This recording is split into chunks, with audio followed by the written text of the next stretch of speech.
Welcome, everyone, to a Friday edition of Rise Up the Show. Definitely missed last week. I'm finally getting over a cold, so I had to reschedule a few times on a few people. So I'm definitely back this week with an awesome episode on, and this one is a continuation of the Road to Rise 2018. Obviously, our guest today is going to be a speaker at Rise. Kellie, how are you? Oh, it's great. It's great to finally have me on your show. I was teasing Khaled that he kept leaving me at the altar because he wasn't feeling well. So I was like, all right, I'll wait. I know. I was like, I promise I will not leave you at the altar anymore. I will show up today. No more. So I'm glad you're feeling better, though. That's important. Thank you. It was scary. I was like, this cough is not. It's Texas. I'm California, living in Texas, so my body's still adjusting to Texas. Totally. So, well, hey, thanks for hopping on. And for those who don't know Kellie, Kellie is an amazing fit pro. I've actually got to spend a couple of days with her in Vegas over at John Spencer Ellis's event that him and I did together. And she came and shared some amazing content on what she has done online and the success she's had online. And she's also, like I said, she's speaking at Rise this year. So Kellie, give us a little bit of background about who you are, just kind of like your journey in the fitness industry. Yeah, I'm a rare bird because I was a middle school teacher who got into figure bodybuilding. Gosh, this was like 10 years ago. Just sort of the typical like fat to fit mom story, right? I'd had children, started a career and really let myself go.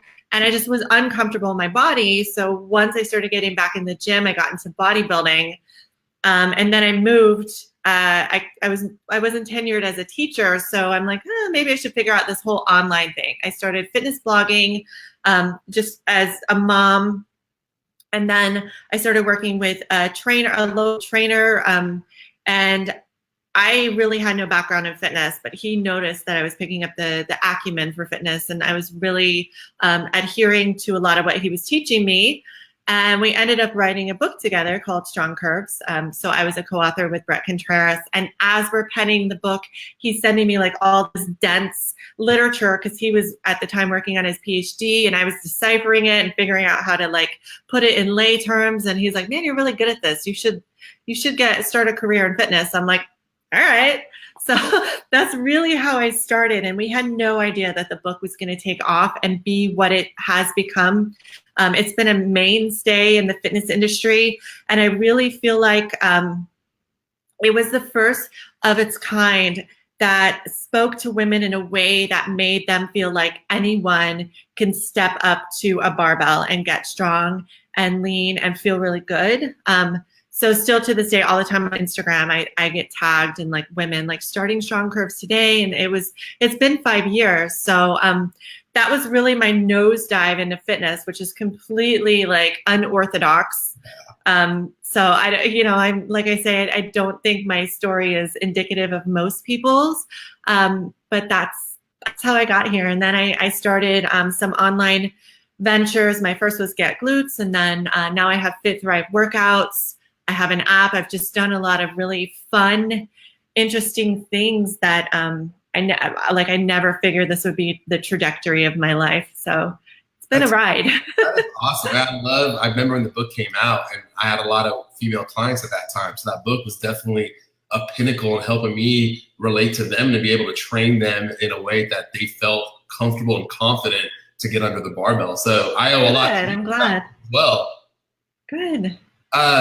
So I want to go back. Let's go back to the early days, like when you started writing blogs. Like how was that experience like? Because a lot of listeners want to start writing blogs or want to start publish. Like how did you, one, figure out what to write about, and two, like how did you go about getting those blogs published? Yeah. So I want to say that I did everything wrong as a business person. So anyone getting into that now, I want you to approach it as a business person. I was simply like a mom that worked out, and I was like, hey, I want to tell people what I'm doing.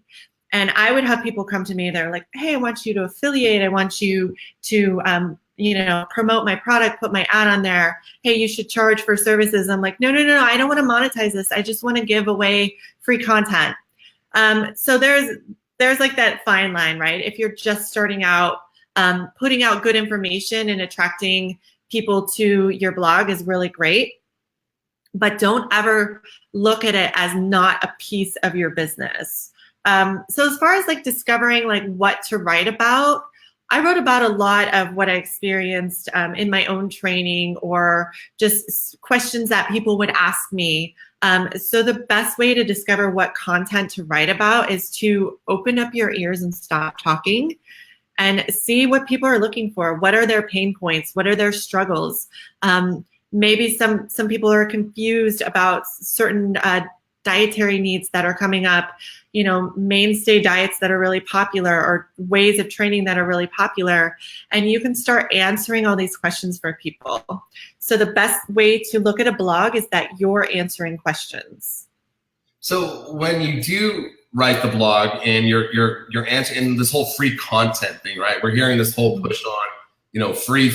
Like, what's your take on that? Like, do you agree with that? Or at some point, do you start monetizing at some point? Like, what's your take on the whole free content thing right now? Yeah, I really do.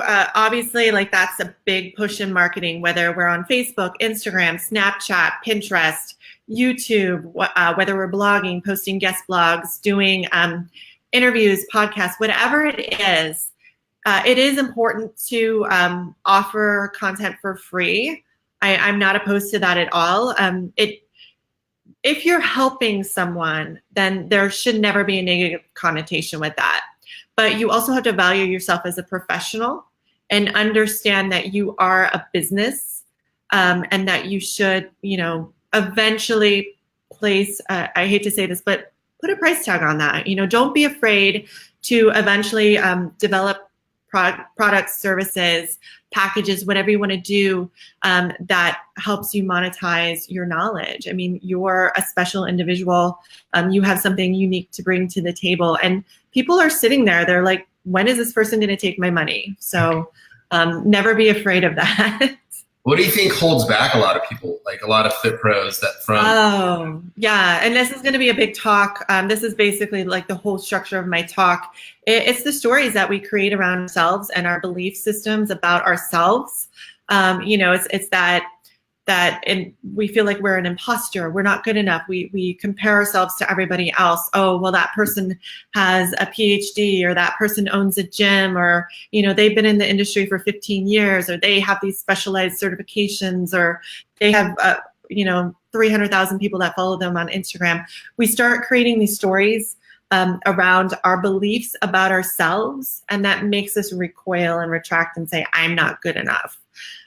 So you just have to rewrite your story. And that's really a big component of what I'm going to be doing with your audience at Rise is challenging your own beliefs about yourself and asking yourself, why am I doing this? If I don't believe that I'm the right person to give the right answers, then why am I showing up every day? So you really have to show up differently. You really have to design a story about your life, and start living the life that you want to live, even if you're not there yet. So let's say, go ahead. So let's say, you know, you're young and up and coming. Maybe you just got your bachelor's degree and you're like, oh, I have like $60,000 in college debt and I had to move back in with my mom. And you've got like this big like story about like, all the stress that you're creating on around your life, and you're living in that, right? And that's really creating like the thoughts that you're creating are driving your emotions, and you're living in the state of like, I'm buried in debt. I'm living at home. I'm backtracking. I'm not good enough. You know, I'm just running around the gym trying to make money, barely paying off my student loans, right? Well, is that who you want to be forever? If not, you need to write the story that you want to live and step into that. Walk out of the door every single day as though you're living in that, you know, high-rise condo, and you have your debt paid off, and you have a full list of clients, and people are paying you what you know that you're worth. And you have to step into that and live in that every single day. Even if it's not like physically happening in the present, if you create that future for yourself and you live in that future, like it changes everything. And this is like a huge component of what I'll be teaching. How can someone start doing that today? So you mentioned like writing that story now. And so Yeah. what are some things a listener, or whether they're watching now or on the replay, can start doing today to start rewriting that story? Yeah. So one of the biggest things is that we're really good at like creating negative thought patterns, and we get into habits and beliefs and create a lot of stress in our lives. And then once we're always living in that stress, like that's how we go about day to day, right? It's like you look at your past and you drag your past with you, and then you start creating a future that looks just like your past. And you wake up on the same side of the bed every day at the same time, and you stumble to the bathroom, and then you stumble to the coffee pot, and you're like living the same story over and over again, like the movie Groundhog's Day, right? He's like, I kept trying to change my day and it always ended up the same, because he was doing the same thing every single day. So if you start changing your daily habits and you start really like with a pen and paper writing everything that you want your life to look like, your big goal, right? Whatever it is. If your big goal is having a job that you love, write down job, and then write down every single aspect of that job that you want to have happen.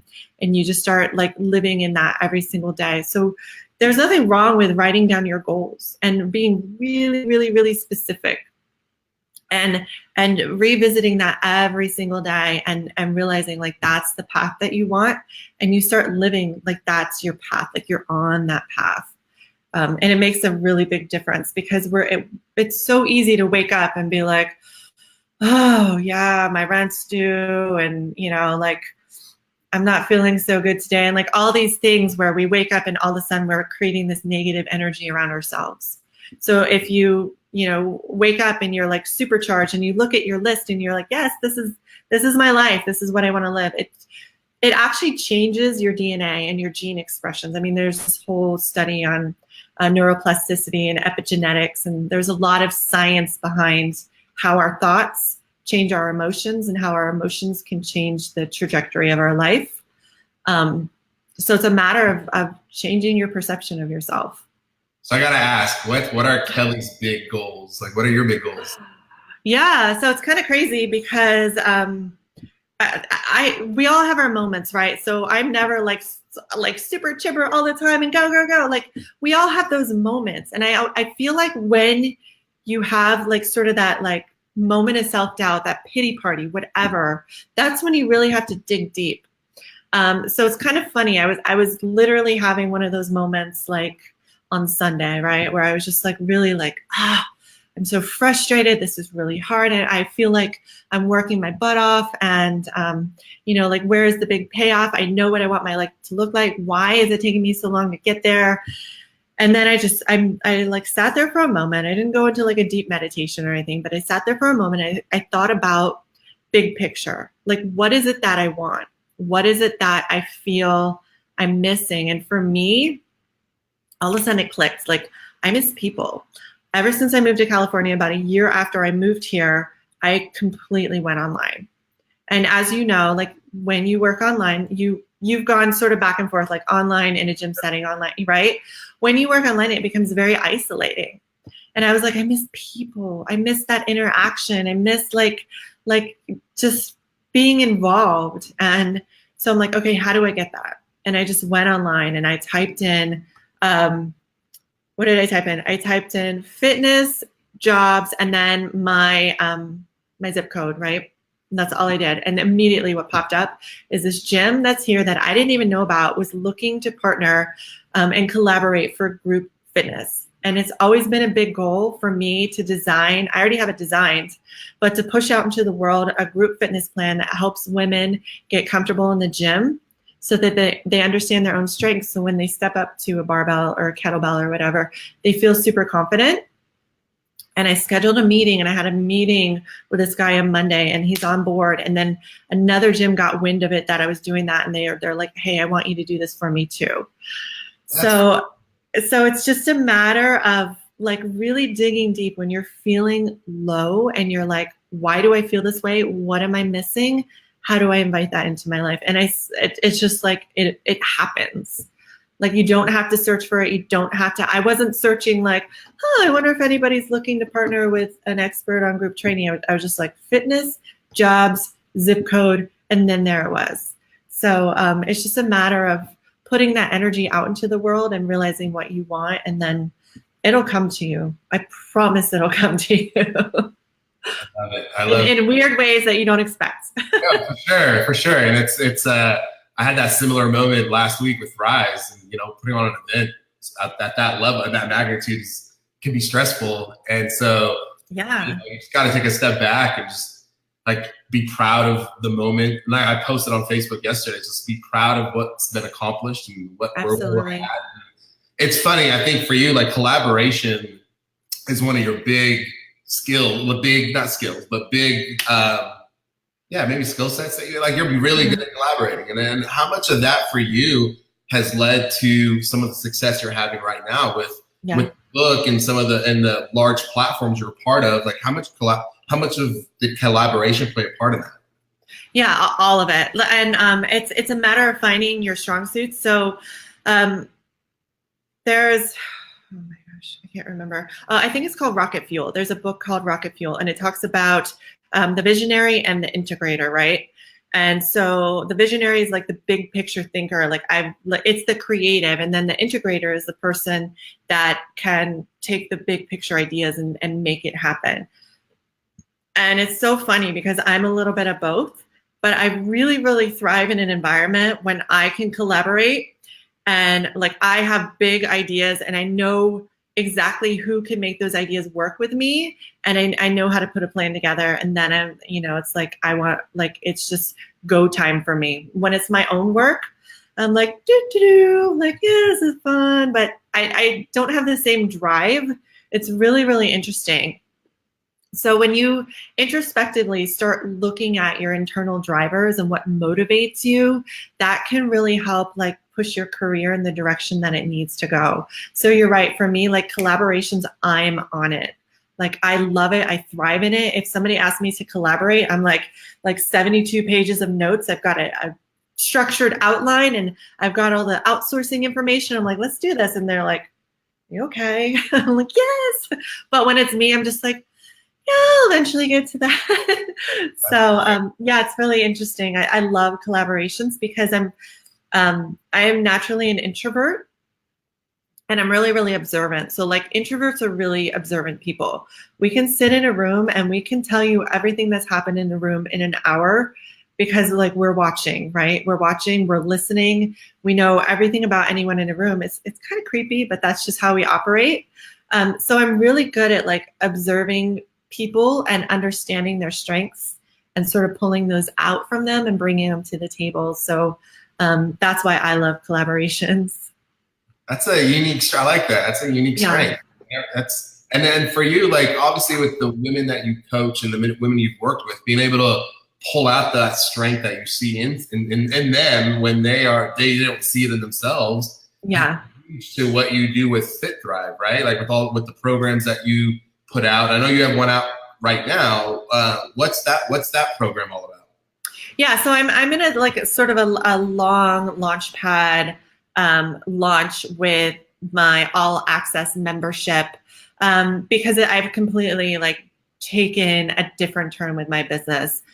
So inside my all access membership, I've got 3 of my biggest programs: Gluten Core Strength, Epic Ass Series, and then Get Strong. So they're all different types of training that are cohesive and work together.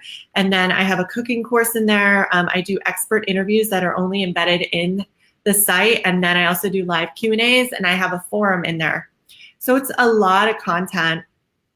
And my goal is to have a space for women to come feel safe and comfortable asking their questions and also be able to work on a program that fits their life at that time.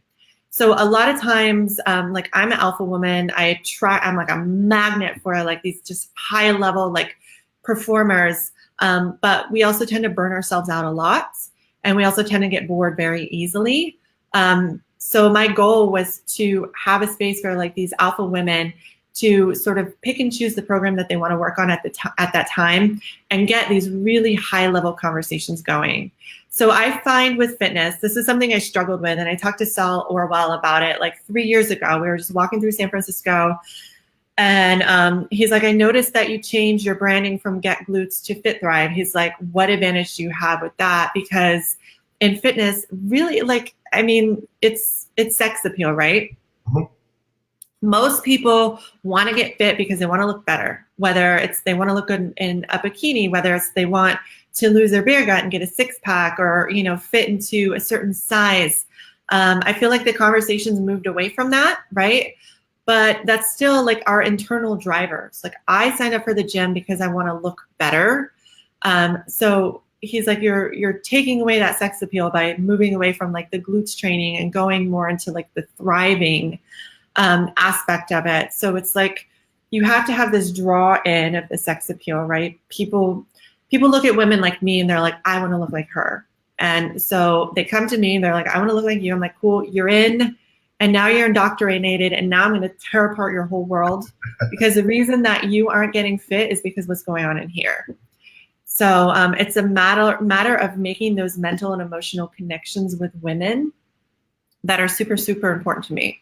But I literally, it's like fly tape. They're like, oh, she looks good. And then they start sticking to me and I'm like, all right, good. You're in. Now we're going to tear apart your brain and rewire it so that all the hard work that you're doing is actually paying off.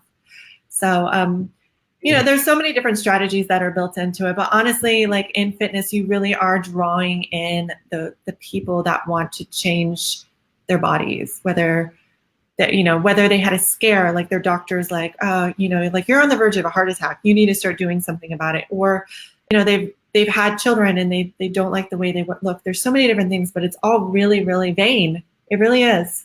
Yes.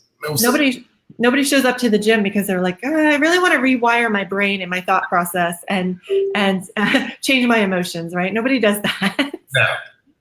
Well, they all want to look good. They want to feel good. They want to get back into that dress, or get back into that, or for guys, look good with their shirt off. Like that's right. And there's absolutely nothing wrong with that. And I mean, it's really like, it's your body.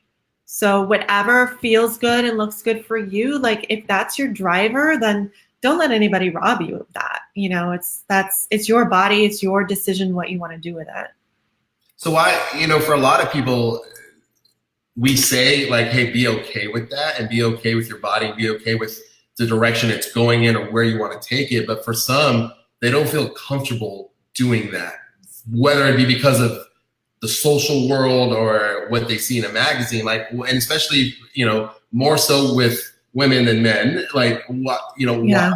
why do you feel, for you, like for women, like why do you feel that judgment's still there? Like with everything that we've been reading now, with accepting who you are and accepting the way your body is, why do you still feel like there's still that layer of judgment? Like, do we ever push through that? Do we ever get over that point? Yeah, it's all new, right? I mean, it's literally like the talks about body acceptance. It's relatively new. There's always been an undertone. There's always been certain movements around it. But I have this conversation all the time, especially with men. You know, a lot of my guy friends are like, they come to me for advice, you know, about their girlfriends. Like, my girlfriend's, you know, like I feel like we're disconnected, and I'm like, you don't understand that it's been driven into our brains, whether it was inside of our home, whether it was our peer groups, whether it was our media, that we are like we've been like centrally repressed, right? So from a time that we're little, it's like, pull your skirt down, keep your legs closed, you know, sit proper, say the right things, you know, have the right mannerisms and act like a lady. And it's like, there's always been these things around women to where, you know, we've been told to act and behave and look a certain way. So for that dialogue to change in the past year or 2 years, you know, it's like we've got a long way to go. I love that the conversations are happening. I love that the conversations are happening not just in the women's community, but also, you know, with men. But the thing that people need to understand about acceptance is, just because you accept something doesn't mean that you can't change it, right? So I tell my ladies, like, there are certain things right now that maybe you're not ready to work on. So if we try to work on everything all at once, then we tend to drive ourselves crazy, right? So I want to lose 50 pounds. I want to get in good shape. I want to feel comfortable with the lights on in the bedroom. You know, I want I want to change my habits around food. I want to be more present with my family. Like you're trying to do 10 things all at once. Like you're not going to get anything done. So my idea of acceptance is accepting certain things in your life right now that you're not ready or able to work on, and being okay with that right now so that you can drive forward with other things. So maybe right now, like you're not your your ability to drop 50 pounds right away or to change your relationship with food, like that's hard. Like we're going to slowly work into that. But right now, I want you to work on being really, really present when you're playing with your kids. I want you to work on having a room in your house that is electronic free. Maybe it's your kitchen. So when your family's in your kitchen, you're really, really present. And once we start nailing that habit, then we can work on all the other things. But I need you to accept right now that you're not going to lose 50 pounds right away. We're going to slowly chisel away at that. But just accept right now that that's what it is. And then we're going to work on these other things. So that's the way that I look at acceptance and body acceptance, is being okay right now and realizing that it doesn't mean that you can't work on that thing, if that makes sense. No, perfect sense. I think the follow-up to that, like, how do you coach your clients on when, they're not seeing that change, or they're not seeing the weight move, and they're stuck on that, I need to lose this amount of weight? Like, how do you coach them through understanding, like, hey, this is a long-term goal? Plan? Oh yeah. I am like a huge pusher. Like there's no finish line. Like people come to me and they're like, I want to do a bikini competition, or I want to look good for my wedding, or I'm like, all right, cool. That's a good goal, but we're going to wipe away that finish line. And a lot of like high level alpha women have a really hard time with not having those finish lines. But my thing is, when somebody's frustrated and they feel stuck and they're like, I've been doing this for like a month, 2 months. Like, why isn't the scale changing? Why aren't my inches going down? I kind of pull back the reins and I'm like, all right, cool. Numbers aside, because we get so fixated on the number. Like, how's your sleep? Oh, wait, you're getting 7 hours a night. And what were you doing before? You were waking up 3 times a night and not feeling good. Okay, cool. How's your energy? Like, are you good? Are you driving to Starbucks in the afternoon and getting that coffee or feeling like you need a nap? No, that's not happening. All right, good. And how about your mood? Are you snapping at your kids? Are you, having the silent treatment with your husband because he doesn't know how to communicate with you? Oh no, that's gotten better. All right. So because we're changing these things in your life and those things are all better, is that good? Is that progress? And then I also sort of look at the facts of when people have those big goals. I want a 6-pack. I want to lose 50 pounds, whatever it is. And they want to do it right away. And that's their driver. I'm like, good. Let's say that happened tomorrow. How would life be different for you? Because a lot of times, we see it in The Biggest Loser. We see it in all these, I used to be in the bodybuilding world. I would see all these people step on stage looking their best. And then 2 months later, they were, 30 pounds heavier than when they started because they didn't change what's going on up here. So if you lose that 50 pounds, cool. How are you a different person? How are you changed other than you're smaller?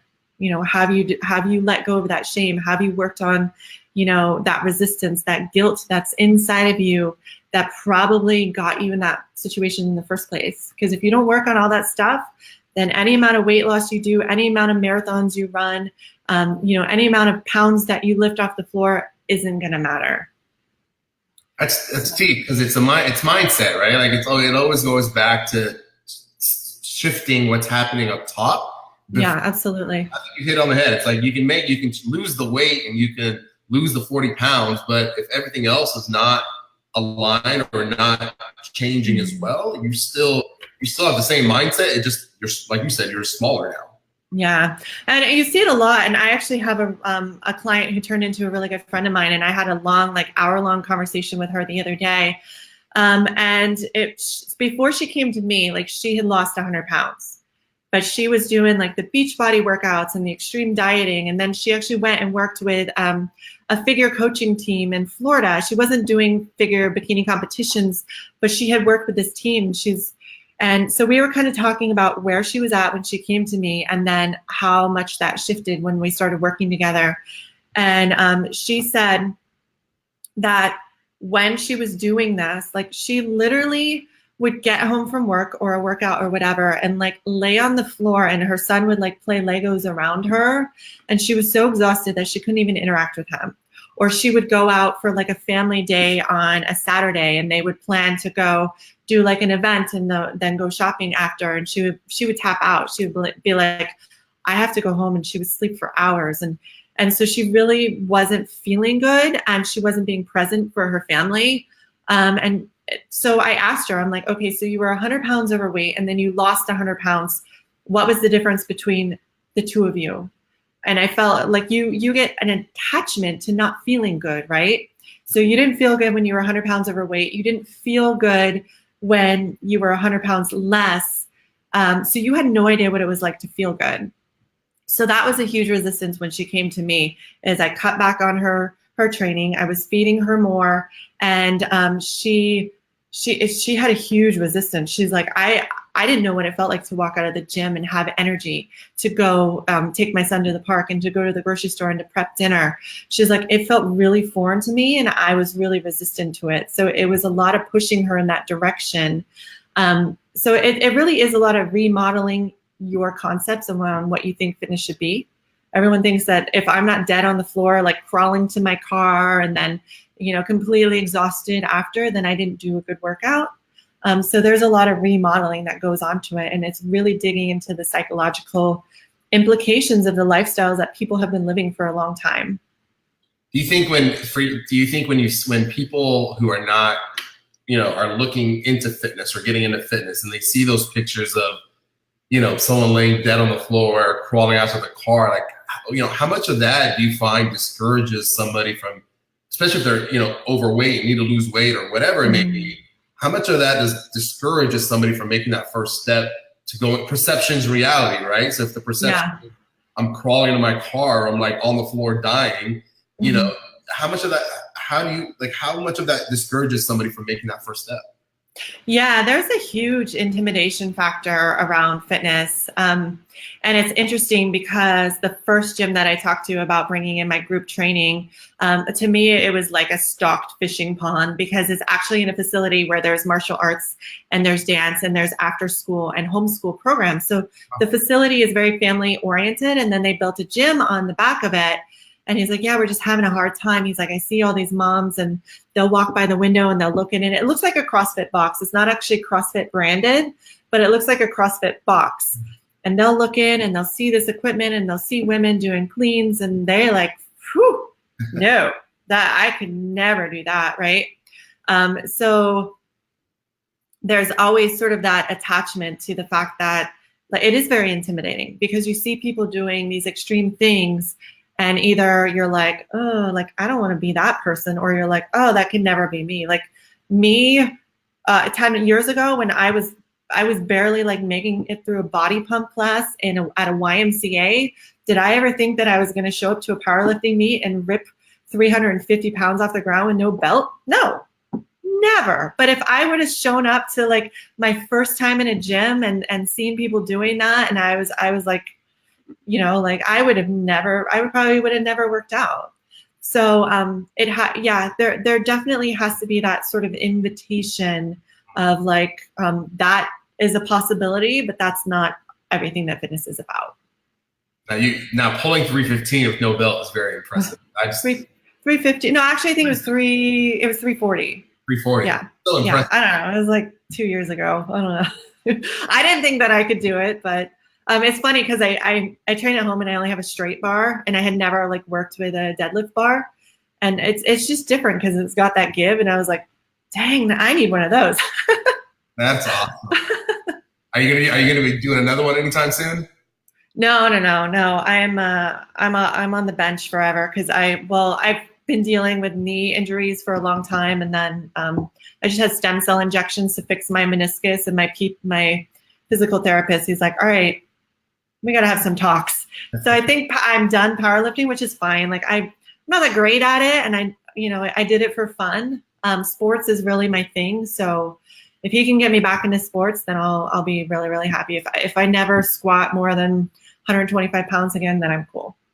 Nice. Yeah.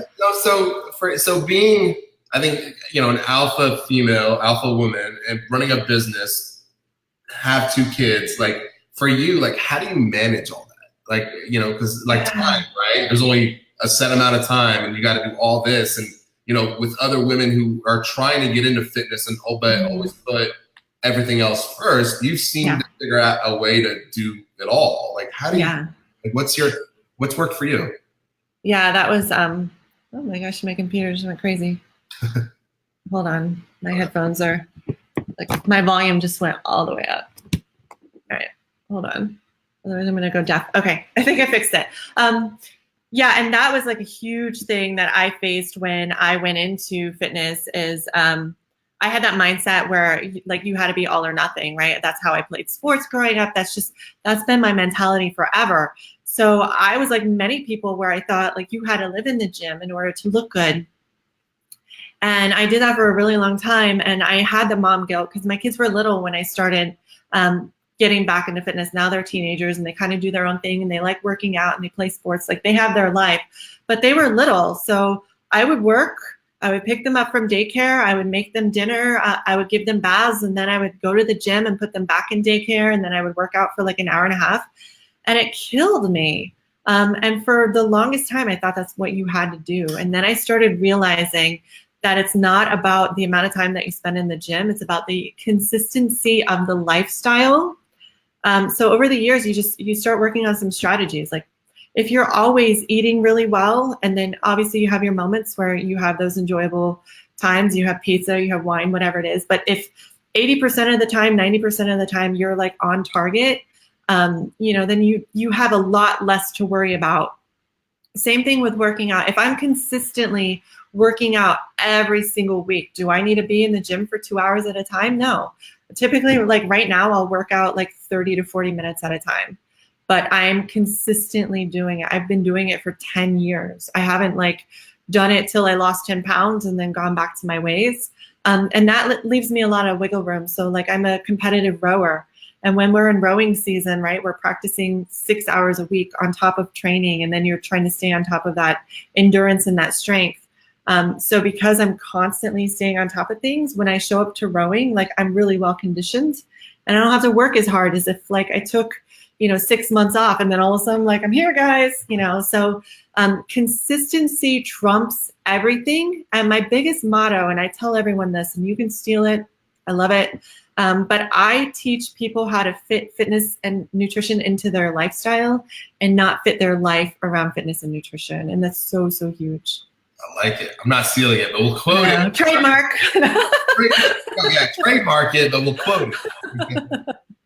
But it really is. I mean, people think that there's like this split. Like I really have to like dig into my workouts and eat great. And then that's all you think about all the time. And when I first started in bodybuilding, that was me. Like I was on a cycle and I was actually teaching middle school at the time. And like my alarm would go off on my phone and then I would get out my Tupperware and they're like, Mrs. Davis, what's that smell? And I would be like eating salmon. I'm like, sorry, kids. And it would just fill the whole room. And they're like, oh, can we go outside? But I literally thought that the only way to reach my goals was to do that, because that's the sort of myth that's built around it, right? In fitness, we always talk about smoke and mirrors. And then one day out of nowhere, I was like, nobody's ever not done this. What if I don't do this? Can I still reach my goals? Like nobody's ever not done that. So I was like, I'm not going to do this. And I actually put on more muscle and I was happier and healthier and I wasn't run down. And I saw more progress by not adhering to all the smoke and mirrors that we often see in fitness. So it's a matter of developing strategies that work for you to where it's just part of who you are, and teaching your clients that as well. You know, it's funny. Like I go to a local gym and there's a lot of really young trainers in there, and it's like they're like, I'll go in, I'll do my workout. They were there before me. They're there after me. I'm sure they're there when I'm at home, like eating dinner. So they're still there because they look great, and I'm sure like I don't have any problem with them being in the gym. But if you're setting this precedent and then you're expecting your clientele to set that precedent and they don't have the same freedom and lifestyle as you, then, you know, they're going to tap out, because not everyone can live like that. Absolutely. Absolutely. And I think you're starting to see it happen with those trainers as well. You know, I think it's on both ends. The clients and I are starting to see with trainers who are tapping out from working all those hours in the gym.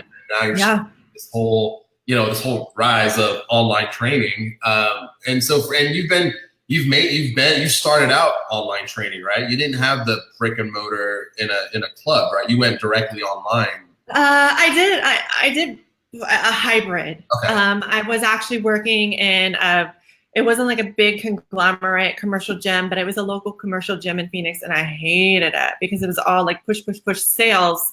And basically like they wanted us to make people feel bad about themselves, so they bought our packages.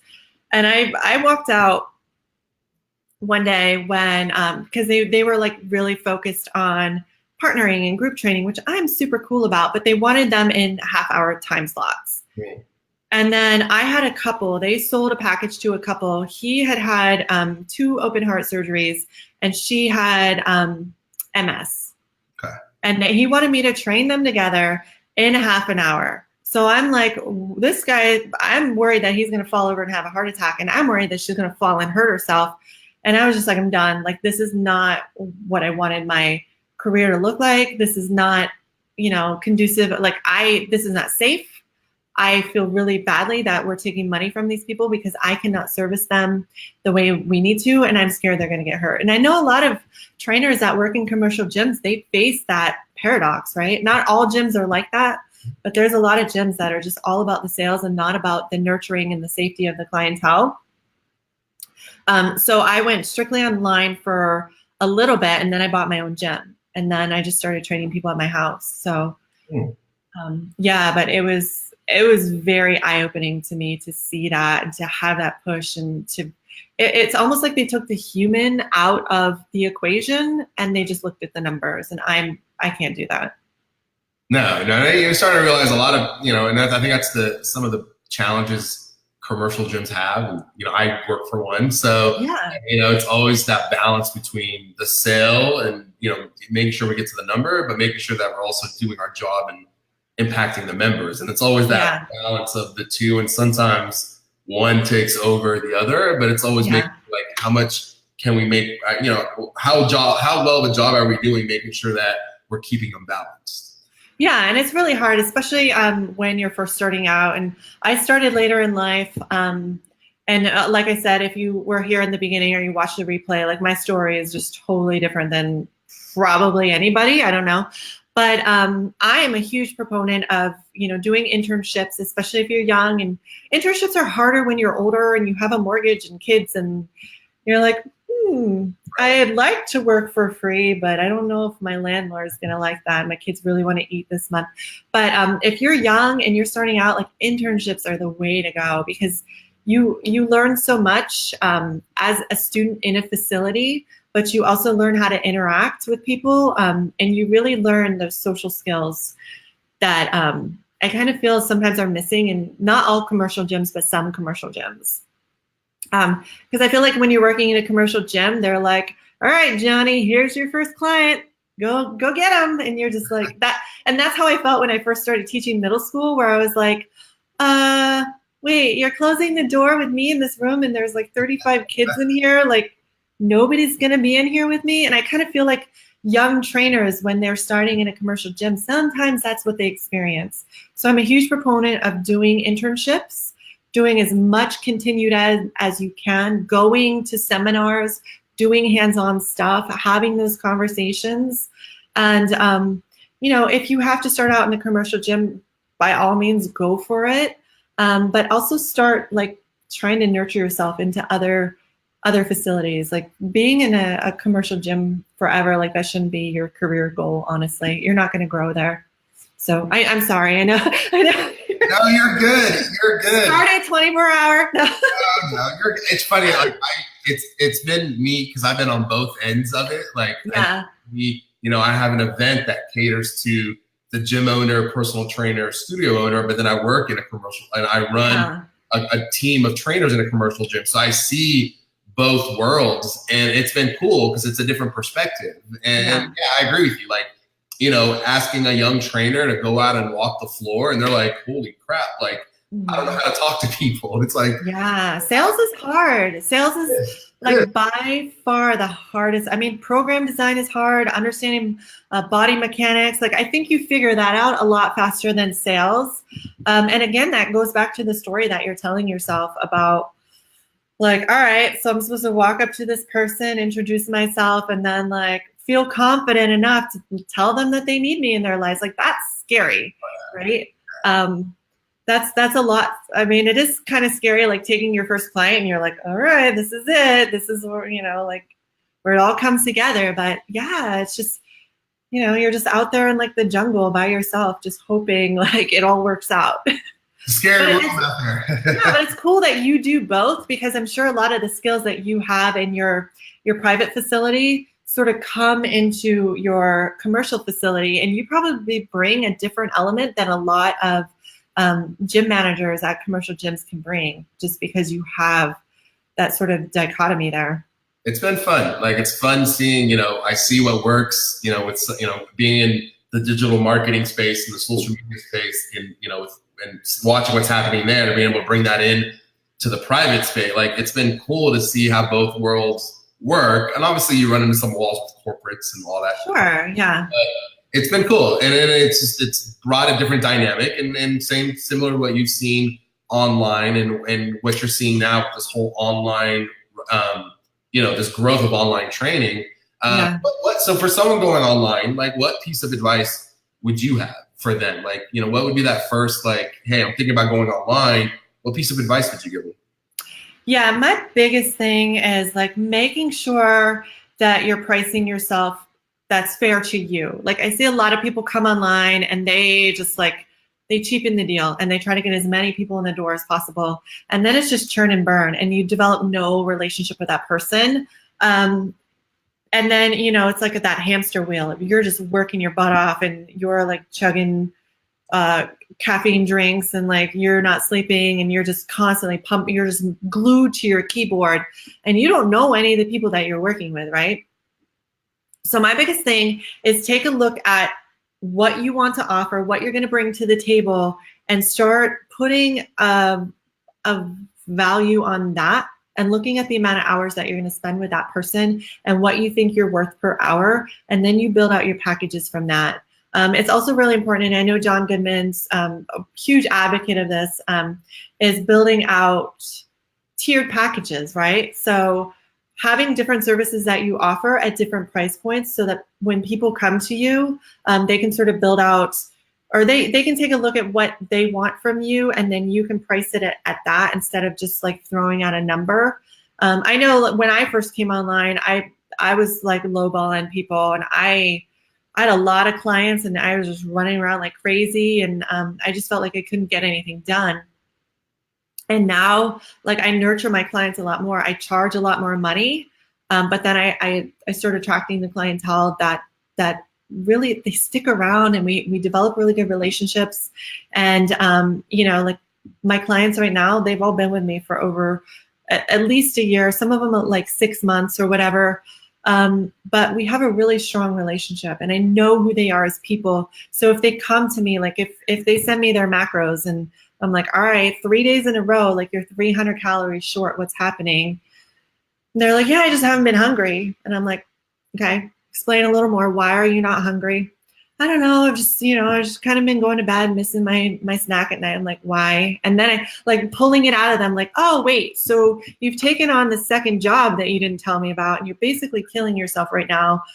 Let's talk about that. Whereas if you're constantly churning out just plan after plan after plan, you can't have somebody, in your phone like that, having that relationship. So my biggest advice is realize what kind of coach you want to be, and then build out structure your system based around that, not around what you think everybody else is doing. Don't go and look and be like, oh, this guy's like charging $75 a month. Well, I'm going to charge 65 because I want to get more clients. And then you never meet the people that you work with. So I love it. I'm right there with you. Like I'm all about like how much deeper can I go in the relationship versus totally how many more clients can I take on? Yeah, like my people online, like if I was walking down the street one day and they walked past me, I would know who they were, and we would have like a freak out moment and probably twirl around like princesses and then like go have coffee, like that's the type of relationship I want with my clients. Because I feel like you lose a lot of that connection, that human element when you go online, but you don't have to. Like you can have, you know, the FaceTime calls. You can have, I use Voxer. I use the app Voxer. It's a walkie-talkie app. My girls, every day they ping me, like, this was my workout. These are my macros. We talk back and forth. Like that's the kind of connection I want to have with my people. So you don't have to lose that human connection when you go online. You just have to restructure it. I just downloaded Voxer. I just started using it like almost a couple weeks ago. I love it. And it's super cool because like if the person you're talking to is on there, it's like a live, like a live conversation. And then it works really well for clients, especially if you have clients all over. Like if I have clients in a different time zone, they're not texting me when I'm sleeping. I'm not texting them when they're sleeping. And also you don't have to like dish out your phone number to everybody, right? Which is really, I mean, there's that built-in safety mechanism too, where you're not, I've never experienced this in fitness, but I worked in the publishing industry for a while. I have a master's in publishing, and I made the mistake of giving some of my client, like the publishing company I work for, it was not run well, and we had a lot of irate clients. I didn't stay there very long, but I would have people like calling me at 3 a.m. on my cell phone. And so like taking away that element, like any of my girls right now, they would never do that, but just having sort of that barrier built in to where you're like, we're on this app, we're not bugging each other. I'm going to get back to you within 12 hours. You know that, you know, so it's a really good feature to have. I like it. We'll link it up. I'll mention it in the comments. That way people know what it is. And so last two questions for you. This has been an awesome conversation. What piece of advice, if you had to go back 10 years ago, what piece of advice would Kellie of today give to the younger Kellie? You know, we kind of had a laughing moment about this prior, but I would tell Kellie of 10 years ago to really dig in online. So actually it just started coming online like maybe, I don't know. I don't think it was 10 years ago. I think it was like 8 years ago, but not in the sense, you know, not strategically. I was just kind of hanging out online. I would go in like forums and blah, blah, blah. But I would have really like dug deep into YouTube, into social, into all that stuff, and really started making an impact that way and building business strategies around that. So like I love online because it's literally like this thing right here, your whole business can run from this. And that you can do anything. You can film a video, you can edit it, you can upload it to 27 different sites. I have clients, they'll text me, they'll be like, I'm a little stuck, like, you know, I can't get my tibial angle on my box squat right. My shins always come forward. I'm like, send me a video. They'll send me a video, and I'll be like, I see what's going on. And then I'll grab my daughter. I'm like, she's like, yes, mom. And then she'll film me, like, and then I'll send a video back to them about here's how you fix your tibial angle. This is what I see. So this thing right here, there's so much you can do with it, with your clients, with the content that you're pumping out. You can write a blog post, you can film a video, you can do a live feed, whatever it is. I was very technologically resistant for a long time. I was a late adopter. And I feel like that set me back a lot. I feel like people that are older, so I'm almost 39, and I feel like people my age and older, a lot of them, unless they worked in the tech world, they're still like, we're behind. Young kids coming up, you know, in their 20s, they're like all about it. But for the older generation, I feel like we're sort of holding ourselves back because we're not utilizing this mechanism as much as we should. But your whole business is right here. And I definitely think you should jump on that, Kellie of 10 years ago. I don't even think I had a smartphone 10 years ago. I think I had a flip phone. I don't even know. I remember those. I know. Like, and my friends and family, they would be like, I've been calling you for hours. I was like, oh, I think I don't know where my phone is. Sorry. So yeah, definitely. Don't leave home without it. No, I agree 100%. I think now, especially now, with so many, like the competition becoming more and more trainers, I think it's like being, like you said, shooting a video and having, you know, I don't have mine in front of me, but that tool to be able to shoot a video back. I think it's those little things that like we didn't think about that 10 years ago because we didn't have to, because the competition wasn't as much as it is now. And now, like sending a video back to a client, like, wow, like that's like You don't have to, and you did, and that's what sets you apart. And that's why the value is there for you to charge what you charge. And now it's because you're doing those little things that some trainers don't think about doing. Yeah, absolutely. Yeah, there's just so much that you can offer somebody when you work online that feels very, very personal, you know, so don't ever detract from the fact that you're like, oh, well, I signed up for exercise.com or Trainerize, and I'm going to just pump out plans to my clients, and then, you know, we'll reconvene in a month. Like, no, you can be their coach 100% all the way through your phone and have that really deep connection with them. And that's going to make you a lot more money because you work with less people, you charge more, and you have better retention. Yes. Last question. Okay. Your rise up moment. So what was there a moment in time, and whether it could be an action you took or some point in your life where like something happened, whether it's positive or the death of someone, you know, I've had it all. That's, you know, I've had all with prior guests. Yeah. What was Kellie's rise up moment?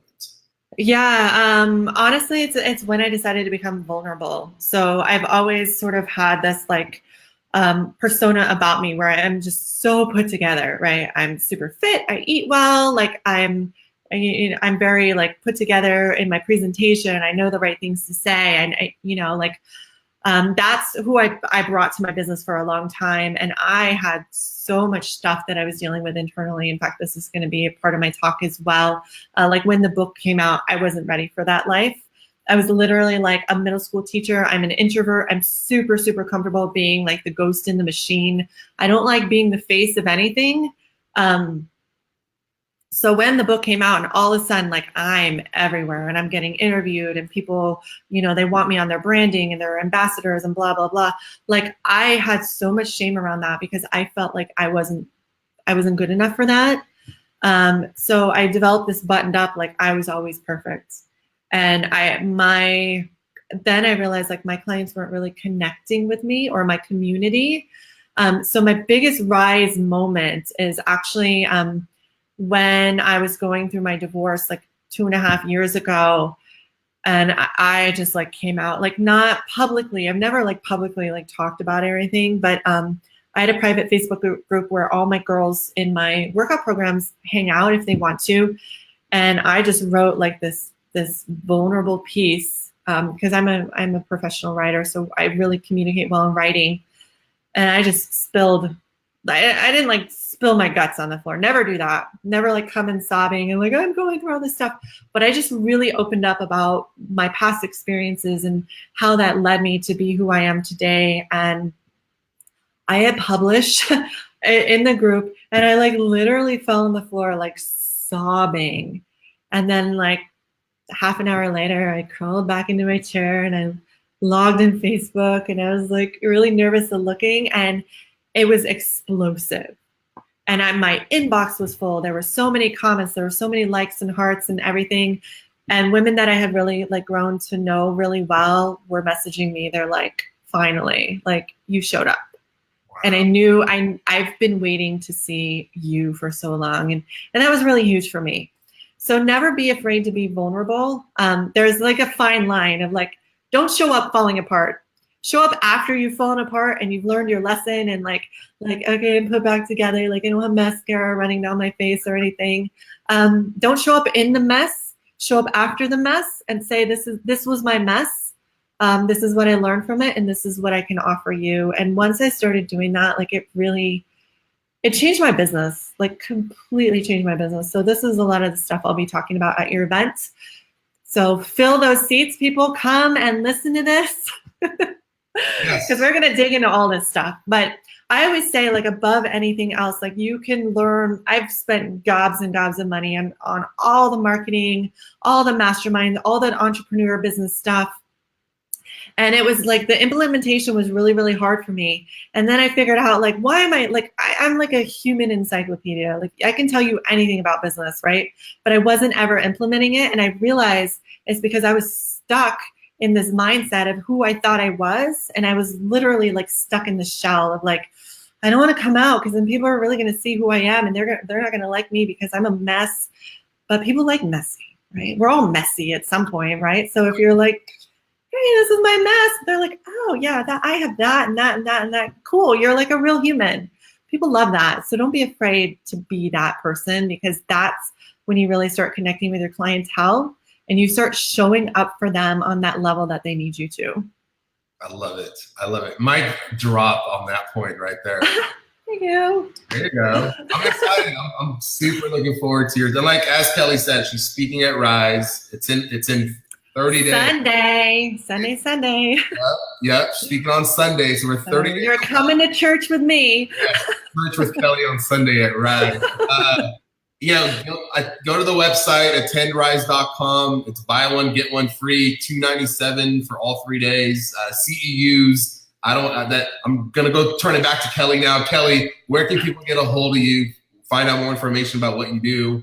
Yeah, I just launched a new site. It's called fitthriveworkouts.com. I'm on Instagram at Kellie Davis Fits. I know we're on Facebook right now. I don't hang out on Facebook too much. Like, it's really busy for me. Like I like Instagram, because then you can sort of procure like what you want to see. So Instagram pretty much. I'm just revamping my YouTube channel a little bit. So it's Fit Thrive Workouts on YouTube. But yeah, I'm just whatever. You want to chat, you want to get on the phone, you want to email. I'm always pumped to help people like push their career further and ask those really hard questions. Love it. We'll link all that up. I'm definitely going on Instagram. We were gonna do this today on Instagram, but I got to figure out the whole live piece on Instagram. Oh yeah. I'm definitely gonna shift over to Instagram and start doing these on Instagram. So it'll be on Instagram Live. So yeah, cool. You gotta have me back on. I'll bring you back on. We'll do another episode. So hey, thanks again for coming on. I appreciate it. Amazing. Man, it's already been an hour and the time just flew by. So I can talk. I know I don't have a problem talking. and yet you're an introvert, so it doesn't make sense to me, but it works. I'm gonna go like curl up in a blanket and nap after this. No. That's how. So I guess I'm an outgoing introvert, and people say like an omnivert. I don't think I'm really that. Like, you'll notice I'll have a shutdown moment. It might happen at your event. I'm sorry, people. I'm not rude, but a lot of introverts, like if we're outgoing, we just have that moment where it's just like, I'm done. Yeah. Like, I can't talk anymore. Yep. I need to go be in a quiet space with a book and a blanket. I'm the same way. I once that Sunday hits, I am done. Like, I am tapped out, especially being on for 3. I noticed this last year.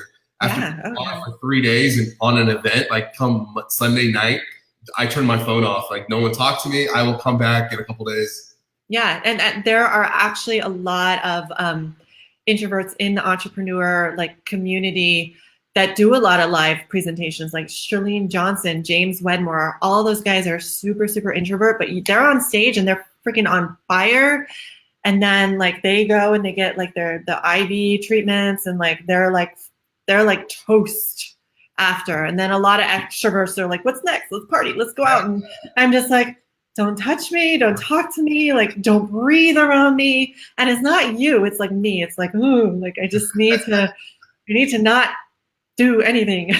So there's the disclaimer. So if on Sunday Kelly goes off her talk, she's not ignoring you. She needs to reach out. Yeah, I'm literally like falling apart inside now. Well, thanks again for coming on. I will see you here in like 30 days in San Jose. I'm excited. Awesome. I know. Oh God, 30 days. All right, I got to get my stuff together. All right. Yes. All right. Yes. And for those watching, yes, 30 days. You'll see Kelly in San Jose. So attendrise.com is the website. Register today. I'll be back next week with another episode and another speaker on the road to 2008 on the road to Rise 2018. Awesome. Have a great weekend. Enjoy Labor Day. Bye, everybody. Thanks for watching.